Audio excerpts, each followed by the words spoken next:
Apakah menggunakan pasir atau substrate dapat menyebabkan ammonia bloom atau ammonia poisoning? Ini mitos atau fakta? Simak videonya. Ada 5 hal yang harus kalian pahami ya. Pertama itu unionized ammonia, kedua itu amonium, ketiga total amonia nitrogen, keempat bioload, dan yang kelima itu nitrogen cycle. Bagi kawan-kawan yang ingin tahu lebih detail mengenai 5 hal tersebut, kalian bisa cek video ini guys. Ini sudah gue buat sekitar 1 tahun yang lalu, dan ya kalian lihat aja kalau ingin belajar lebih dalam. Jadi yang pertama, total amonia nitrogen adalah jumlah unionized amonia dan amonium yang ada di air kita guys. Amonium itu tidak seberbahaya unionized amonia kecuali dalam jumlah yang sangat banyak. Ketika pH di bawah 7, total amonia nitrogen itu didominasi oleh amonium. Dan ketika pH di atas 7, total amonia nitrogen itu didominasi oleh unionized amonia.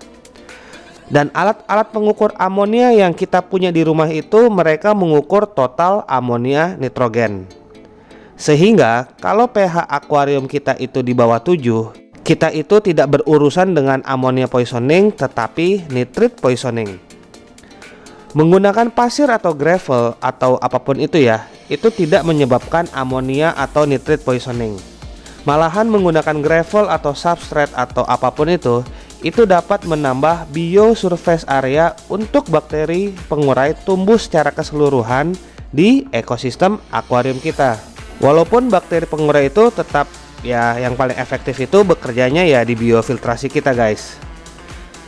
Yang menyebabkan kenaikan kadar amonia, nitrit, dan nitrat adalah kotoran yang membusuk di sela-sela pasir atau gravel kita.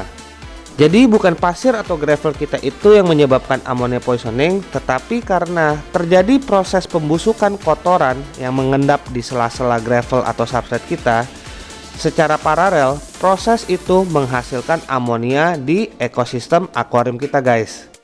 Nah, jadi amonia atau nitrate poisoning ini hanya terjadi apabila biofiltrasi kita itu tidak dapat menghandle total bioload ekosistem akuarium kita. Selama filtrasi kita secara keseluruhan itu mumpuni dan biofiltrasi bekerja maksimal, akuarium pun termaintenance secara baik, kadar amonia akan terkontrol dengan baik juga. Sehingga informasi yang menyebutkan menggunakan pasir atau substrate dapat menyebabkan ammonia poisoning itu adalah mitos. Kesimpulannya, akuarium yang terkena amonia atau nitrate poisoning adalah akuarium atau kolam yang biofiltrasinya itu tidak mumpuni. Sehingga ini bisa saja terjadi tidak hanya dengan akuarium yang berpasir yang mempunyai substrate, tapi juga akuarium yang polosan pun bisa terkena. Jadi seperti itu penjelasan gua, dan terima kasih.